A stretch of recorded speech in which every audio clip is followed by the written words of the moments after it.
maybe focus a little bit more on what their side has to offer, because so often I think we see teams fall into this trap of, well, this god does really, really well against their team, but how well does it work with our team? And I think that's the trap that Elevate fell into. It can be very easy to have that oversight as well, like no knocks to Elevate, because like I said, I think most people looking at the composition that Eanix was running would have thought, wow, Odin actually just destroys everybody here, but unfortunately, Odin alongside of Eanix does not. So hopefully we see Cherryo on something that can provide a little bit more burst potential, and I'd still like the Eanix mindset for Elevate simply because it's such a strong comfort pick for nulisa, just really needing to draft around it as well. It was all, Elevate just always felt like they were on the back foot, even when they could have been the aggressors in the early game.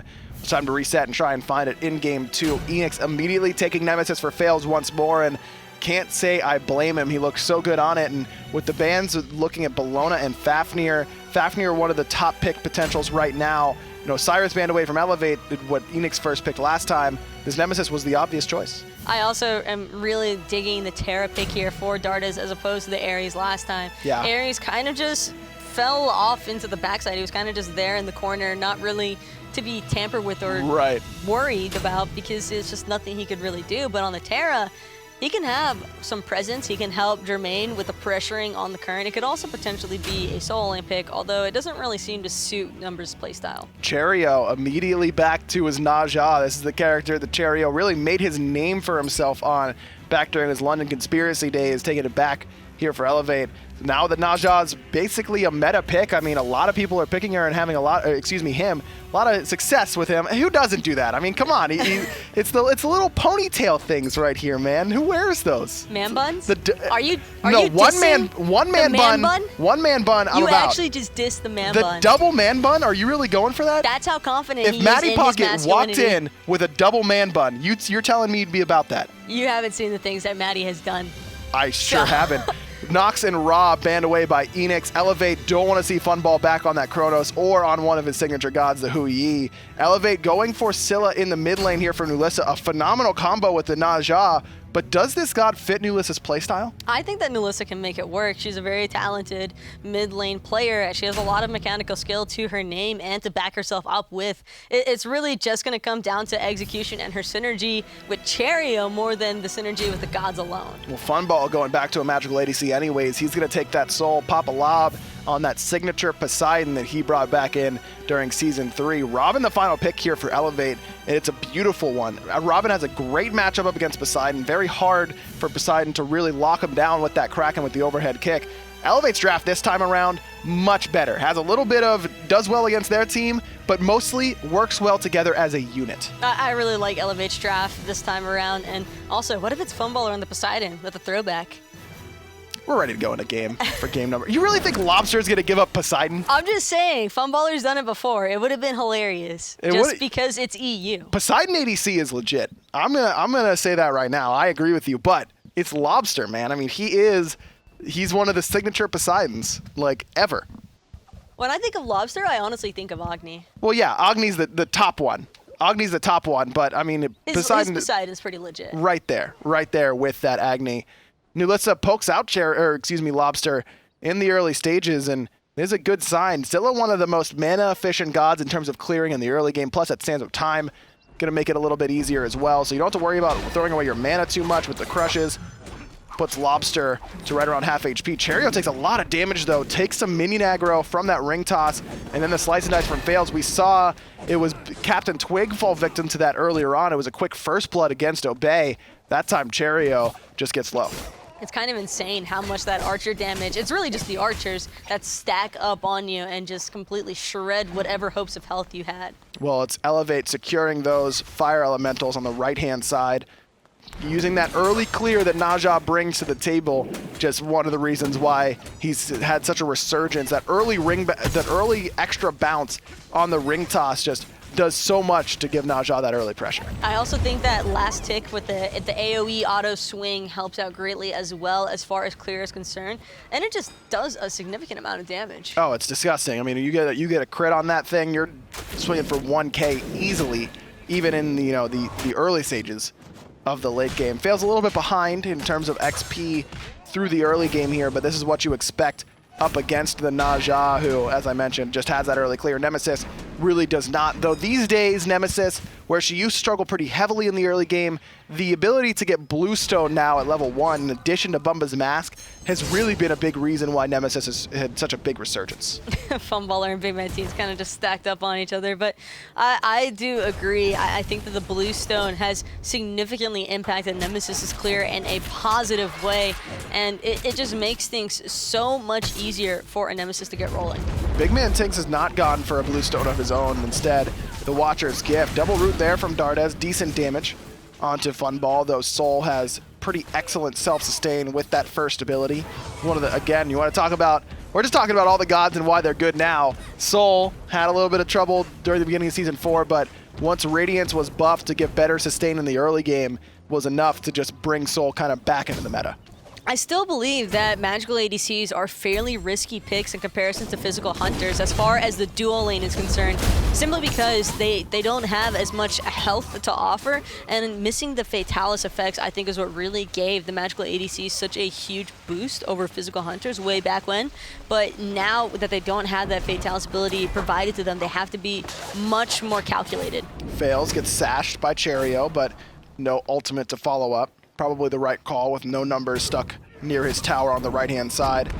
Would have been a 3v2 in favor of Eanix. Lawbster with the preemptive purification beads and the Kraken. Cherryo does use the Aegis, but still basically just backstabbed it. Now he's going to use the ultimate, and nulisa is waiting with I'm a Monster on the bottom. Fails just not enough to finish him off. Meanwhile, kills happen in the side lane simultaneously while we were focused on the mid, and both members falling are in red jerseys. Elevate lose Dardez for the first blood. Funball got that one, and no numbers got soloed by Ducky. Looks like Ducky may have baited him underneath the tower there. That is so unfortunate for Elevate. I mean, I thought for sure that that was pretty much guaranteed onto Faeles, and just gets away with the slightest bit of health, only to see Funballer pop up on your screen because he secured the first blood, and then Ducky's name, of course. Yeah, it's that is one of those demoralizing moments in the team comms where you're, okay, we got him in mid. First blood's going our way.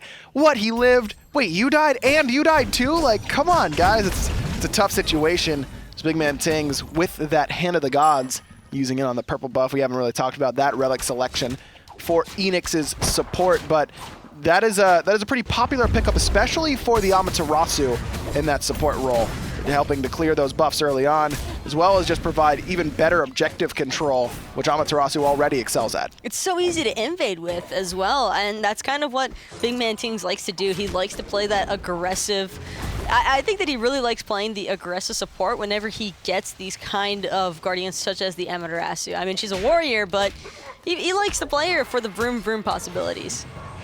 Really? Is that why? Yeah, that's exactly why. The vroom vroom possibilities. Yes.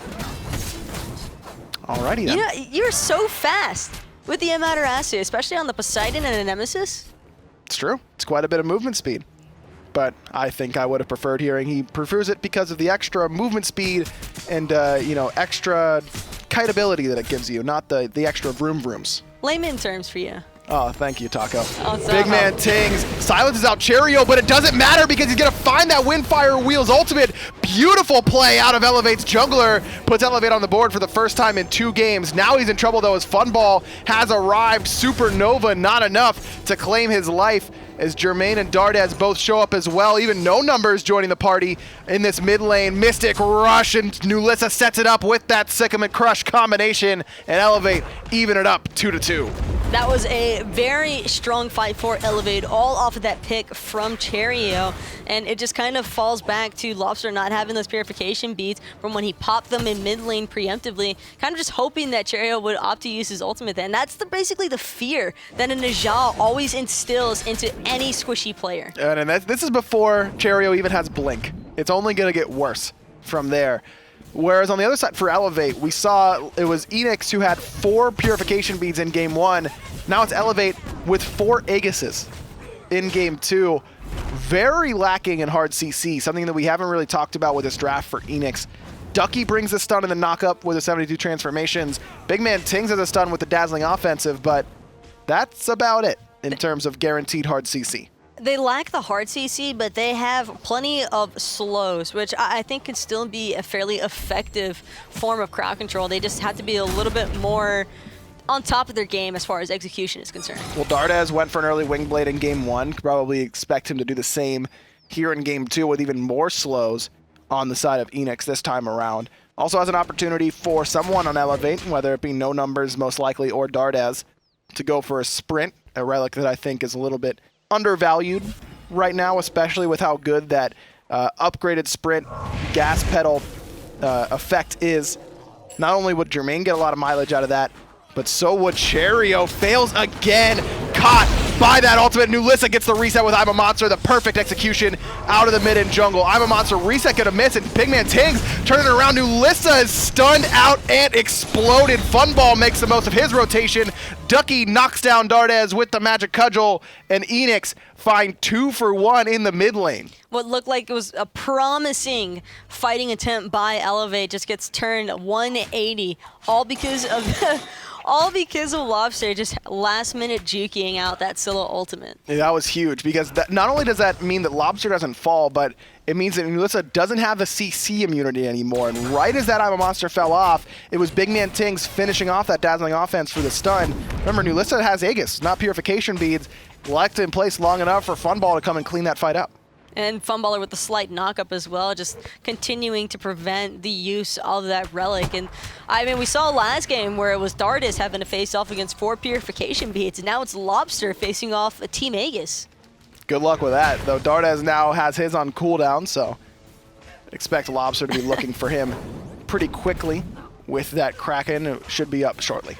Although Dardez being a Terra, he still has the ultimate available to him, which will help him as far as escaping the Kraken Whirlpool combination. Not only that, but it can prevent the knockup from coming through by placing down a Monolith or his 2, so has that knockup immunity as his passive whenever he has one of the stones on the ground, so that can help out as well. As Faeles has just been getting abused by Cherryo in this one, where Cherryo fell behind pretty early on in game number 1.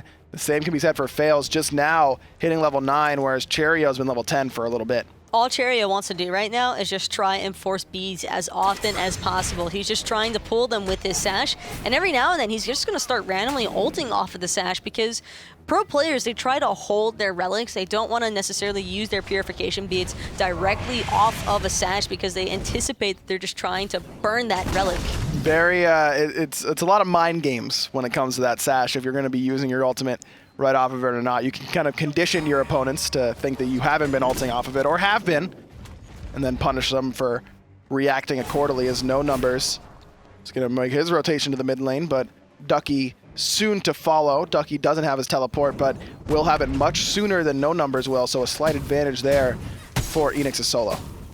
And Ducky is really been making a lot of early rotations in both game 1 and now this one, where he came around the backside, helped clean up the secondary kill for Elevate, and for Eanix. And I think that that's another thing to keep an eye on, is as these fights continue to break out and become a little bit more hectic, just because that's what tends to happen as aggression ensues. So I think that he could be very impactful if he's careful about his pathing. And a lot of the reason why he's able to have such an impact on these rotations is the early bridge item Gladiator Shield that he's gone for in that second item slot, giving him a cheap item that boosts his power, boosts his protection, gives him a good passive as well, makes him make the most of those rotations. Whereas No Numbers has been a little bit more focused on the defensive, and after the game 1 that he had in this set, can't really blame him for that frame of mind, going for the Mark of the Vanguard and what's likely to be a Breastplate of Valor. I mean, this is pretty much exactly the same thing that Numbers built on Sun Wukong last game. He went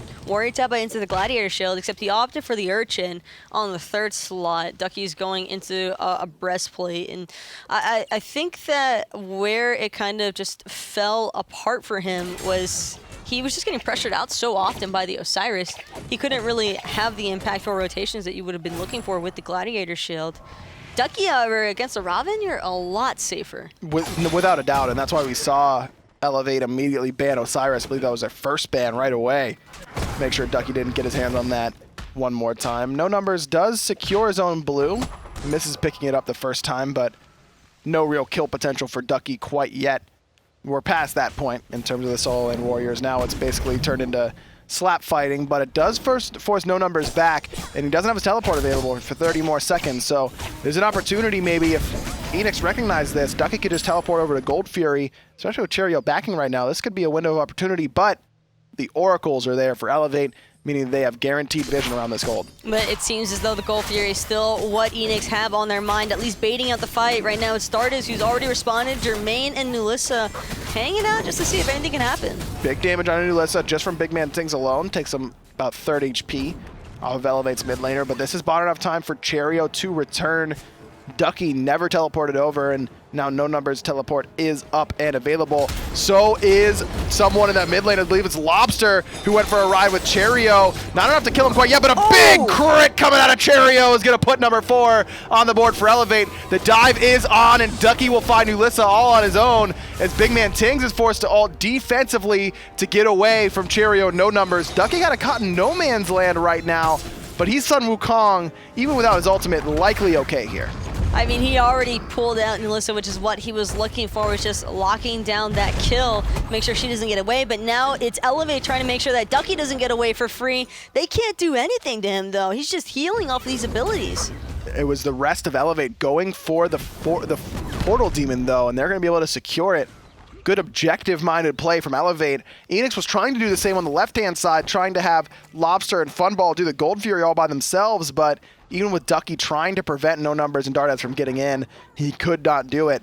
And so Elevate end up with the 1-for-1 and the Portal Demon. Down 1 kill at the 13-minute mark, but very, very close in gold. Less than 1,000 separates these two teams. I'd say that was a win for Elevate, though, just because of the fact that both Faeles and Lawbster don't have their purification beads. Cherryo's ultimate is going to be up here pretty soon, so as soon as that comes up, I'm 100% positive he's going to be looking straight for Lawbster. BigManTingz thinking about coming on the backside here. Ducky takes a lot of cooldowns, but immediately gets up into the somersault cloud, start healing it up. There's a silence with the Kraken off the mark, and now Cherryo is going to find Lawbster once more in that mid lane. Nulisa's been forced back entirely, but it doesn't matter. Dardez is going to knock down Lawbster. That's his 3rd death. Funball answers back, taking out Cherryo. That's Cherryo's 1st death of the game, and Jermain going to put some shots into BigManTingz after being stunned by Dardez. But again, 1-for-1 in the mid lane, all centered around what Cherryo's doing with that ultimate. It's incredible that Lawbster's even been able to keep up farm-wise with nulisa, just because he's getting targeted out pretty heavily by this Najah. He really has been. I mean, Najah has been all over the place, and like I said, there's a reason that Cherryo really made his name on this character near the beginning of his professional Smite career. You just see how comfortable he is on the assassin. Just so many ultimates without any sash, and you know, we bring it up from time to time about Cherryo. Does not play on the best of computers. Who lives in Egypt, has a tough time with ping a lot of the time. And Najah is one of those characters that you have to be laser accurate on to be effective. Cherryo's been able to do that despite all that working against him. Ping's like the most important part about Najah, and Cherryo makes it look like it's not even much of a difference right now. He's been really on point with this Najah the entire game. Lawbster will have his beads available, though, so should make things slightly easier, but it's just the mind game, really, that Cherryo's been playing with him. Does it? I mean, does it make it that much easier? Cherryo has been not really sashing into the ultimate. It's just been relying on himself, hitting that ultimate without his own setup. Now he's got the blink. No beads for Cherryo or anything like that, so if CC'd, could fall pretty quickly. And Nemesis, one of those characters that can punish Najah pretty heavily because he doesn't have any dashes or leaps. No real way to get away from that heavy slow from the assassin piloted by Faeles, but still, I mean, that's with the way Cherryo's been playing, gotta like Elevate's odds right now. I mean, I think Lawbster even opted to just rush that Gem of Isolation because he wants to just try and slow everybody else surrounding the team fight as much as possible so his team can respond and maybe look for a cleanup kill down on the ground before he lands. And he's got a little bit more HP that way as well, trying to survive maybe that Wombo combo. Look at how much damage nulisa just did to Ducky. Immediately, Ducky gonna have to use that Bracer of Undoing. Cherryo this time misses the sash, and he's gonna pay for it. Lawbster is gonna find him, get some revenge on Cherryo before that ultimate could take his target into the sky. A quick pick onto Elevate's jungler, and now Eanix turn their attention to the Gold Fury. They've got quite the objective shredding composition between the Amaterasu and the Soul. And that was the fight that Eanix needed to happen because nulisa's ultimate's been expended, but it looks like they still want more. Ducky going up into the cloud. Funballer trying to chase down Jermain and Dardez, but it seems as though they're just going to turn their attention back to the Gold Fury. Again, turning their attention there, as you mentioned. Hog is available for BigManTingz, but Elevate is here in numbers. They've got 4 there, and it's enough to force Eanix off of it. Now it's Elevate's turn to check and see if Eanix is awake. With Cherryo still coming back from base, Elevate I think is just trying to bait this fight in with how low Eanix is as a whole. BigManTingz stunned, plenty of damage onto him after that crush, but a great sickle coming out of nulisa, locks 2 in place, fails, trying to dash out, no dashing out for no numbers. He falls to Lawbster, his second kill of the game. Now the Kraken's gonna come through, but not enough damage. nulisa barely took any at all. Lawbster now on the run, doesn't have any mana. Root not gonna hit from Jermain. Cherryo trying to chase him down. Big ring toss, and the crush is gonna secure it. nulisa with the double kill. 4 now in total for the Elevate mid laner.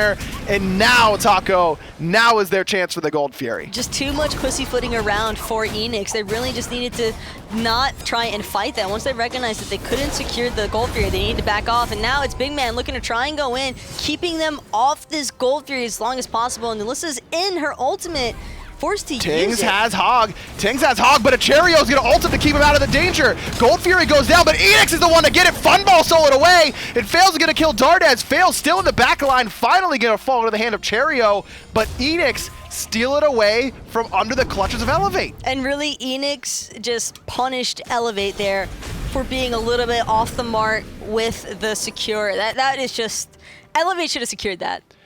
I think it's just nulisa using that ultimate when there was a bit of miscommunication where the Gold Fury gets very, very low, and nulisa says, okay, I'm going to ult it to secure it, but right as she does, Elevate resets it. So then that Elevate is, that ultimate is wasted, and then it's just a kind of a coin flip for that Gold Fury secure. Elevate wanted to get the Portal Demon after the fact, but Lawbster and the rest of Eanix came to crash the party. Now 9-8, Eanix still in the lead in kills, and maintaining a very slight gold lead over Elevate, in large part due to a big Gold Fury steal by Funball. This game, completely even. Completely. Elevate would have had the first real lead of the game had it been for that Gold Fury, and for it to go into the hands of Eanix is that's pretty annoying for a setback, but I think that Elevate can definitely bounce back. They weren't able to lock down that Portal Demon like they were hoping for, but it shows that their fights are devastating as long as nulisa connects with the crush or with her ultimate. She's done a great job on the Scylla thus far, absolutely. Plenty of damage coming out of Elevate's mid laner, and been pretty successful in doing so. Faeles gonna dash forward, gets sashed there by Cherryo. Big ring toss as well. Not a lot of damage off of it though, just in terms of slowing that shield coming up big for Faeles. That satisfying pinging noise as the ring is just bouncing around everybody. It's always a fun one, and now it's just Eanix kind of just biding their time. Faeles is gonna back up a little bit, head towards the red, but it's not due to respawn quite yet. Cherryo with another nice little pinball shot there with the ring toss, but with Jermain heading back to base, even any poke right now means that Elevate wouldn't be in a good spot to pull an objective. Now Jermain is coming back, and he's gone for the same build as he did last game, Taco. Just a matter of how grouped Eanix is going to be and how effective that build can be in game number 2. I think that he might have a little bit more opportunity in this game. Speaking of opportunity, Cherryo trying to find one right now, forcing Lawbster's purification beads yet again. No numbers immediately into the back line. Shell popped by BigManTingz, trying to give Eanix that protection, but it forces Elevate back. Blink engage from Cherryo, and that's all that was expended. Meanwhile, 2 ultimates from Eanix and a bunch of relics. Look at how many are on cooldown. Lawbster holding on to that Kraken though. I think that he's probably going to try and pop his Kraken the next time that Cherryo looks to sash him. Portal Demon already finished by Elevate. Very quick objective there. There's the Kraken, and Cherryo didn't get his Aegis off in time. Eanix with a very good pick on Elevate's jungler. Now BigManTingz forcing it forward. Dazzling offense stuns out Dardez into the Supernova, into the stun from Ducky, but the Aegis buys him a moment. Not enough to save his life. Funball gets the kill. nulisa answers back, finding BigManTingz, but it's Elevate on the run. Big stellar burst there from Funball. Faeles, finds Jermain. No numbers, and nulisa both escaping with the skin of their teeth. but it's a 3-for-1 in favor of Eanix. That was probably worst case scenario for Elevate. You get the Portal Demon, things are looking positive, but Eanix just gas pedal out of nowhere, and it just comes with the fact that Cherryo died. I believe he was CC'd before he could pop the Aegis, and that's why we saw him holding that relic inside of the Kraken. I think he might have been stunned temporarily, looking to try and focus that back off, but gets the beads, uses the ult. That's a win there for Elevate. Even with that ult missing, Funball has not taken a whole lot of damage in this game. 4-0 and 6 for Eanix's veteran Hunter, and doing plenty of player damage. He's top on his team, has had a very big impact in these team fights. So having that purification beads be down, now Cherryo's going to have the blink up in about 10 seconds, certainly in time for whenever that ult is ready. If Elevate can maybe find Funball instead of Lawbster with that blink Naja ult, that might be an easy team fight win. And I think that's where Cherryo needs to start shifting his attention towards, because Lawbster's not really getting to do a whole lot of anything. He's just turned himself to pure utility right now, opting for the spear after the Gem of Isolation, so he wants to do a little bit of damage, but he's just looking for the Whirlpools really to set the rest of his team up. I mean, yeah, when the enemy has 4 Krakens, good luck getting a whole lot of use out of your ultimate. You got to make sure that you have that utility from the Whirlpool, even if your Kraken is going to be hitting through all 4 of those Aegises. Ducky gonna stun out, no numbers, some decent damage on the Elevate solo laner. Doesn't have his Bracer of Undoing for the time being, but immediately Dardez lays down that Monolith and heals up his solo.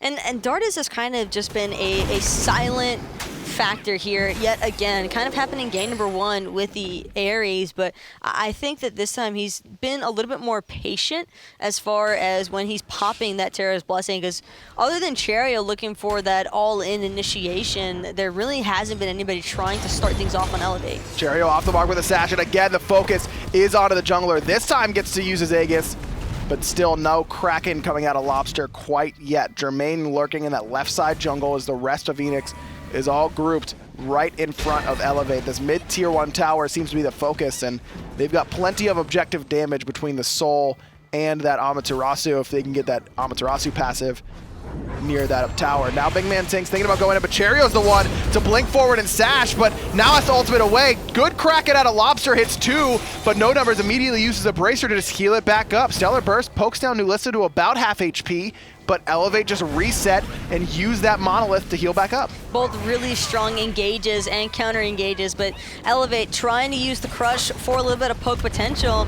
I don't think they're going to be able to hold off this tower for much longer. Great root coming out of nulisa. Maybe could have just gone for the ultimate there, but instead it's Jermain who threw the ultimate up and over the wall. Jermain has not been able to be an impact on this team fight because Ducky has just been playing bouncer on that top left Harpy, making sure that Jermain isn't allowed access. He wants to take that more aggressive pathing to try and join up with his team, but Ducky on some Wukong, it's going to be a no. Faeles is still here along with Ducky and Funball. Lawbster and BigManTingz on the way back from base. Gold Fury getting very low, and it's going to go down. Elevate secure this one this time around. No steal coming out of Eanix, and an immediate disengage from Elevate. Really clean that time around. That's exactly what Elevate fans wanted to see with the first Gold Fury pull. It could have very easily been secure. I do think that miscommunication was probably the biggest factor as far as dropping the ball in that first Gold Fury. Look at this. Fire Giant started up by Eanix. This is a classic Funball call. It's getting pretty low. Lawbster doesn't have the Kraken though to secure it, and it's getting very, very low. Fire Giant goes down, and it goes the way of Elevate. Dardez stole it away. Funball getting very, very low, and Dardez dashes forward, but Lob knocks him back with the Tidal Surge. Eanix with the first kill. No numbers. Caught in the wrong spot. Fails gonna find that slice and dice as he jumps up over the wall, but it's still not enough. Elevate can secure the Fire Giant and continue to look for the kills. Cherryo went for the highlight play, trying to chase down Funball, but he's still in trouble. There's the heal from the Flaming Spear. The root is good as well. Beads, not enough to get Funball out of danger. Elevate, find the Fire Giant and Funball after the fight. And Funball is probably one of the best targets that Elevate could have picked up after losing Dardez. That is a best case scenario for Elevate. And now, Eanix have got to be sweating. They just lost Fire Giant to a team that they definitely never want to lose Fire Giant to. That was so close. I wonder how close Lawbster's ultimate was to coming off of cooldown, because it looked like it was ready to go almost. It just needed another couple seconds, and Eanix just didn't have that secure. Dardez somehow steals it away. I mean, yeah, Kraken is big damage, but even something like Tidal Surge or, Stellar Burst is more damage than the crushing earth that Dardez laid down, but he actually did a great job of laying the walls down to prevent the damage coming out of Funball and Lawbster there, and then just clapped it together. It's that's just a rough one, really. I mean, it was a coin flip from the start. As soon as Elevate recognized that it was happening and they all started responding to that call, Eanix were ready to take on the coin flip. I just really don't think that they anticipated losing it. Well, Eanix really want to win this one, Taco. If they can find 3 points here in this set, they already won game 1. Gives them a great chance to find this their way to DreamHack, but the fight is going Elevate's way, at least for the time being. Jermain uses the ultimate, but no other ultimates used for the time being. A tier 2 tower still the defense for Eanix. And now it's just going to be up to how well can Eanix hold out against Elevate. Not for much longer. This T2 tower already starting to succumb to the pressure from Elevate. The ultimates are popping up. BigManTingz trying to find the stun. The Kraken's out. Aegis. Cherryo Aegis it away. Now Jermain finds Ducky. Cherryo exits with his own ultimate.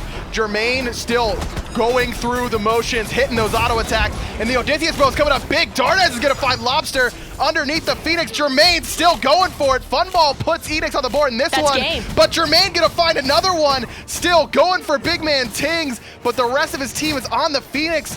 Taco, I think you're right. I think Elevate can win. That's game. There's no way that BigManTingz can hold off this Titan Siege. Nulisa's full health, full HP. You've got Jermain just completely closing the distance. And this is where we actually got to see the gas battle potential come through for Jermain. Last game, we didn't get to see it. Sure, he was dealing damage, but it wasn't really that relevant of damage. This time, he was able to actually close the gap with that Fatalis, get them into melee range, and just lock it out. And I'll say, Eanix, that's heartbreaking. That really is. I mean, that was so close in terms of going Eanix's way. That was a very back and forth game. Both teams were playing very, very well, but man, that Fire Giant call just brings it all apart for Eanix. Big plays out of Dardez. That's going to do it for us casters, but let's throw it to the desk to wrap up the day.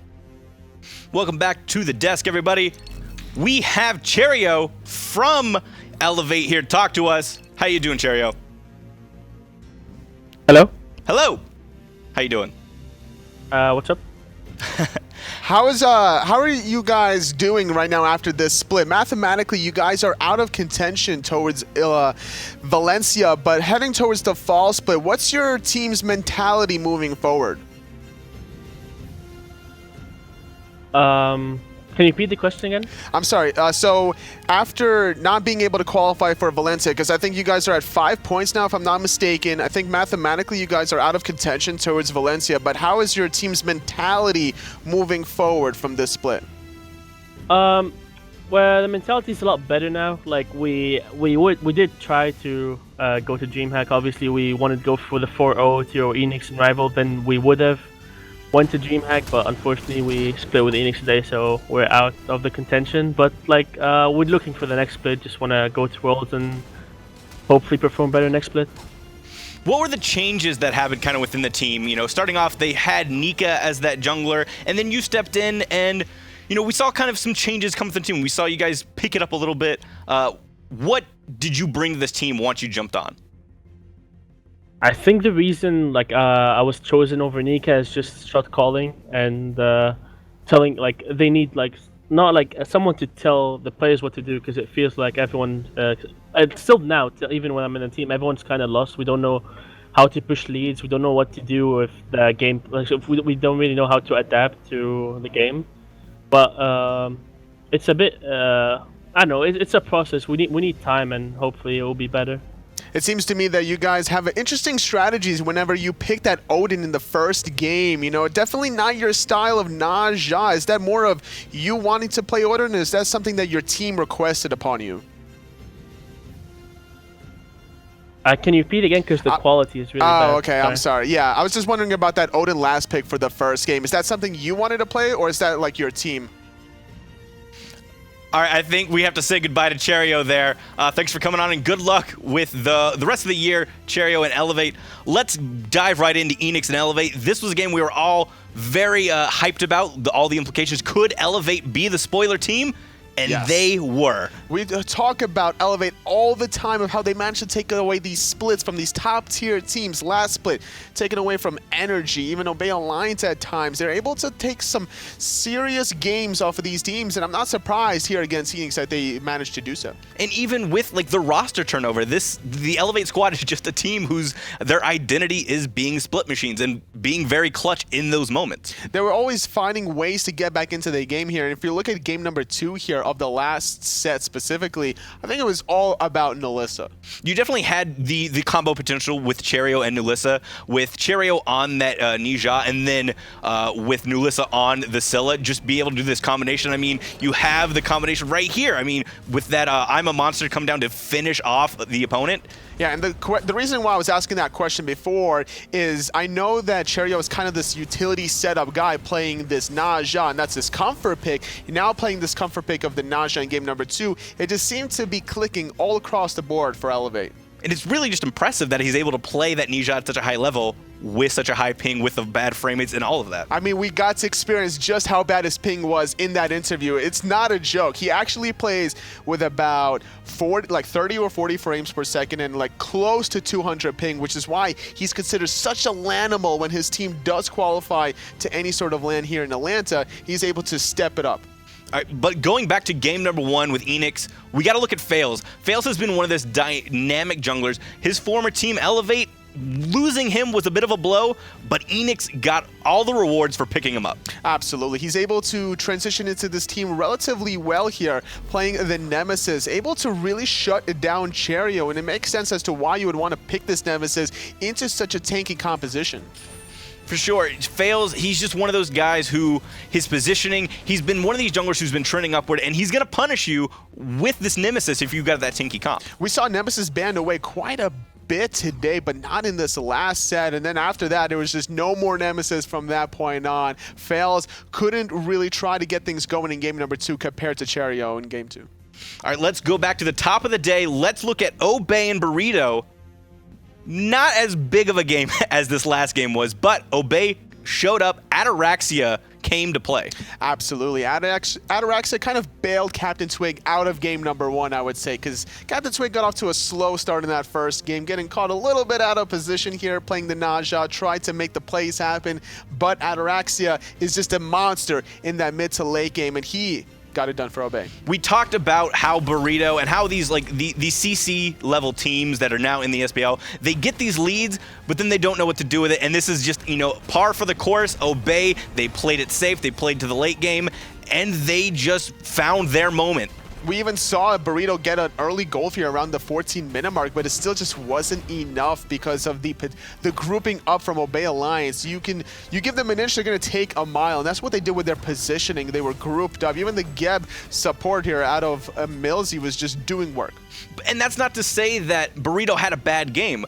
Burrito played very well, but the skill gap between these top tier teams and these, you know, more towards the bottom teams, it's just a huge gap right now. That's what it seems to me. You look at Burrito, you look at the Poppies, they can show up at certain stages of the game, but they have to be able to execute and convert their early game leads to those objectives. Hopefully they can just put that together. Let's look at game number 2 for this set with Twig. You said Ataraxia had to bail him out for game number 1. He didn't need any bailing out for game number 2. No, not at all. Interesting surprise to see him playing the Sun Wukong here, something that we really haven't seen at least in Season 4. This is more of your traditional old school Season 1 style jungler, but still showing us that Obey Alliance's playbook is just so vast. What does this Sun Wukong bring to a team comp as a jungler that you don't get from him being a solo laner? Just a long-range poke opportunity here. You're looking for the cudgels from a distance here, not to mention whenever you max out that 72 transformations, that single target Tiger Stun will just melt whoever you target, even a tank. Do you think we'll see more of this Sun Wukong jungle, or is this kind of like a one-off? Potentially, because if you look at the way Ravana has made a resurgence towards that jungle role, he baits a lot of cooldowns. He's looking to get in there, bait the cooldowns, get out with his ultimate, or just damage reduction. Same can be said about Sun Wukong, where he goes into the backline, he penetrates, then he goes into that cloud to regain all that health and then go for round 2. All right. Well, definitely be paying attention to Sun Wukong going forward. Let's take a look at game number 3 for the day. Dignitas versus Rival, another game that had those Valencia implications. Rival really needed the win here. Couldn't find it though. No, not at all. Rival was at 9 points, and they, without getting a single point today, their DreamHack contentions is a little bit on the slippery side of things here. Eanix sitting right underneath them with 8 points. Very important for them to find those 3 points in week number 5, but it was all about Cuvo Fred coming out of Dignitas in game 1. I mean, we've heard this 1,000 times. It's just like adapting with NRG. Cuvo Fred is one of the lifeblood pieces for this team. What he offers, you can't ban him out. He's gonna make these plays. He's gonna punish you. He went Camazotz in the first game, and then it forced Rival in a situation where Ice Ice Baby picked the Camazotz and couldn't really do the same exact style. Ice Ice Baby elected to go for the Hunbats instead of the Susanoo, which was a really shock to me. We saw what adapting was able to do with that god. And even as good as Cuvo did the first game, the second game, we got to look at Zeros with this Morgan. I know we talk a lot about Pretty Prime's Morgan, but I think Zeros has probably just as good as Pretty Prime in this god. He's such a scary player, honestly. You never really know what to expect out of Zeros. He also plays a really sick, nasty Soul, which is why we saw Team Rival ban away Soul in the second game, leaving the Morgan available for Zeros. Dignitas is just looking so strong, and they haven't slowed down. They had 1 game lost so far, that game to NRG, but they just have not let up. They are really pushing for that #1 seed. They already clinched it. They're at 16 points. 4 points separates themselves from Obey Alliance, and there's no way that they can close that gap with only 1 set to go. All right, but somebody who hasn't had they qualified NRG versus the Poppies, it was all adapting all day. Oh, absolutely. Adapting, playing the Susanoo this time around goes to show that maybe Ice Ice Baby should have played it in his set earlier on. He was able to really make the plays happen in this first game. This was just the return of the Adapt King. He was all over the map. He did whatever he wanted. They couldn't stop him. He was just unbeatable, uncontrollable. It was all about really paying attention to Dimmy's solo lane, honestly, in the whole set, not just the first game. He was able to get Dimmy off to a nice, comfortable lead, ganking the solo lane, and then invading the speed and the blue buff just repeatedly. And then game 2, the Thor. I think people had forgotten about adapting Thor. You don't forget about adapting Thor. It's too good. Thor is never out of the meta, honestly. Just what he provides to teams with a semi-global pressure and the ability to really lock down members with that tectonic rift is just such a useful jungler. I know this game was against the Poppies, but the Poppies have been a good team. But NRG is looking, I mean, they look back to their World Championship form, especially with this adapting. I mean, the 18.5 KDA on the Thor. They know what's at stake here. Their spot for Valencia ride and dies in every single game. And despite NRG getting off to a slow start here at the summer split, they know when it's time to just turn on the engine. So after a hot day of EU action, let's take a look at the standings to see where everybody lays right now. We know we have Dignitas at the top, but then we've got Obey Alliance and NRG with 12, and then things kind of get a little murky with that last spot. It's going to be very interesting to see if it's going to be Team Rival or Eanix for that 4th spot, because Dignitas, they clinched that 1st seed. Obey and NRG, they still have some interesting matches to go for week 5. If you had to put money on it, you've got. I think we can, pretty much believe Obey and NRG are going to clinch those 2 spots. But then the last out, Rival Eanix. I got to give it to Rival just a little bit, because the way Eanix has been playing, they've been a little bit on the inconsistent side of things. I think that Rival, they had a very difficult matchup today specifically. I don't expect to see the same kind of Rival next week. With Elevate getting the split with Eanix, it's definitely an interesting spot for EU, but let's take a look at NA, because NA is also blown wide open with LG getting the loss this last week. We've got Team AI versus Noble, Luminosity in memory of Gabe, E-United Flashpoint, and Space Station Gaming versus Team Allegiance. Sorry, that's not in memory of Gabe. They have the new sponsor. They are Team Trifecta. Trifecta, that's going to be an interesting set as well. A lot of Valencia stipulations on the line, specifically for that 2nd set. Right, so I mean, I'm looking at this, and I don't know who to watch. I mean, it's blown wide open. You've got Noble, who's been on their tear. You've got Luminosity, who stumbled. NA's a cluster. It's just all over the place here, whether you're looking at Europe or North America. It's definitely a good time to be watching Smite. Don't forget to watch us tomorrow for that hot NA action. That's it for us today. We'll see you tomorrow. Goodbye, everybody.